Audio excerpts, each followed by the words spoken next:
nous avons reçu des informations qui font état d'une altercation entre deux groupes proches du CNDD-FDD. D'un côté, un groupe de miliciens Imbonerakure, de Gatunguru, qui serait dirigé par un certain Janvier Hakizimana, alias Bébé, un groupe qui a déjà été cité dans un certain nombre de violations de droits humains.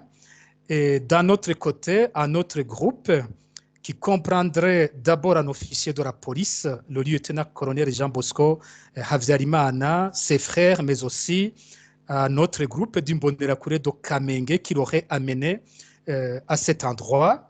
L'altercation se serait passée le 21 décembre 2021.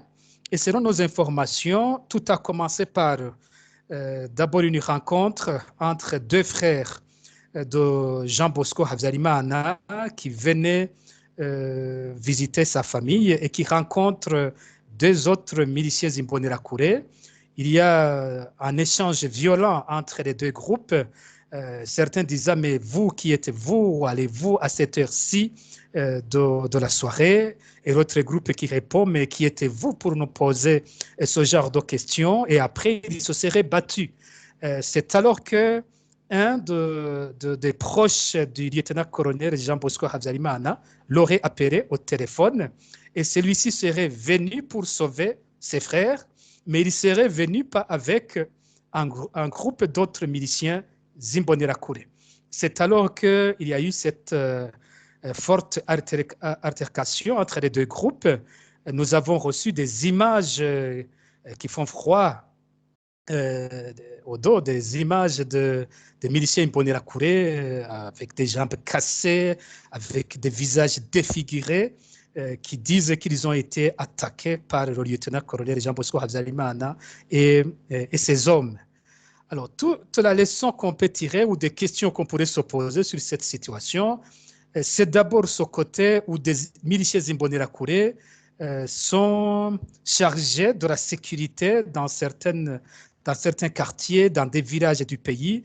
Nous ne cessons pas de dénoncer cet état de fait parce qu'il n'y a aucun texte du pays qui accorde ces pouvoirs de sécurité à ces miliciens Imbonerakure qui parfois, au lieu d'assurer la sécurité, sont plutôt chargés de menacer la sécurité des citoyens.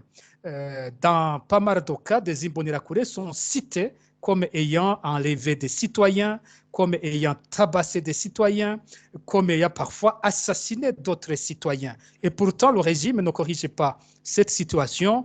Des miliciens Imbonerakure continuent ces besognes un peu partout dans le pays. Mais d'autre part, c'est aussi ce genre de situation où des officiers de police, parfois cités dans des violations graves des droits de l'homme, continuent à travailler comme si de rien n'était, ne sont pas poursuivis quand ils sont cités dans des crimes. Jean Bosco Havzalimana a notamment été cité il aurait commandé le meurtre de plusieurs pèlerins à Usinde, en commune Gahombo, en 2013. Les gens dits de Zéville. Et vous vous souvenez de cette histoire où on a tiré à bout portant sur des pèlerins et parfois on tirait dans leur dos. Pas mal d'entre eux sont morts sur le champ, d'autres ont été blessés.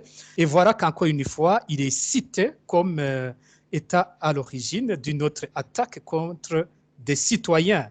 Donc, nous demandons aux autorités burundaises, dans ce genre de situation, d'abord d'enquêter et de connaître la responsabilité de chacun, mais aussi d'enquêter sur tous les crimes dans lesquels ces deux groupes sont cités. Ce qui s'est passé dans cette situation que nous décrivons ici nous amène à nous poser des questions. Si aujourd'hui on peut voir deux groupes de miliciens Imbonerakure, de groupes proches du pouvoir s'entraidant de cette manière, ça donne l'idée de tout ce qu'ils peuvent faire au reste des citoyens burundais qui ne sont pas du CNDD-FDD, qui sont de l'opposition, qui sont de la société civile ou d'autres citoyens paisibles. C'est pour cette raison, encore une fois, que nous demandons une enquête sérieuse sur tous ces crimes, mais aussi que nous demandons que les autorités burundaises mettent fin à cette surveillance des citoyens par la milice Imbonerakure un peu partout dans le pays.